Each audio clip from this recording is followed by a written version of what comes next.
Gaminame vištienos filė, įdarytą sūriu ir špinatais. Pirmiausia, ruoškite špinatų įdarą. Šaldytus špinatus pamerkite į šaltą vandenį. Kai atitirps, gerai nuspauskite ir supjaustykite. Česnakus ir svogūnus nulupkite, supjaustykite smulkiais kubeliais ir kepkite aliejuje, kol apskrus. Sudėkite špinatus, pagardinkite druska ir pipirais ir kepkite apie 5 minutes. Špinatų įdarą atvėsinkite ir sumaišykite su tarkuotu fermentiniu sūriu ir smulkintomis kalendromis. Nuo vištienos krūtinėlių pašalinkite plėves, krūtinėlėse įpjaukite gilias kišenėles, pjaukite išilgai per vidurį beveik iki kito krašto. Kišenėlių vidurį ir išorę pabarstykite druska ir pipirais. Kišenėles išklokite kiaulienos kumpio griežinėliais, dėkite špinatų įdaro ir gerai užspauskite kraštus.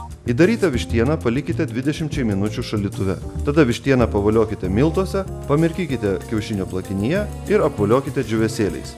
Grūzdinkite įkaitintame aliejuje apie 5 minutes. Išgriebkite ir dėkite į 180 laipsnių karščio orkaitę 15-20 minučių, kad baigtų kepti. Skanaus!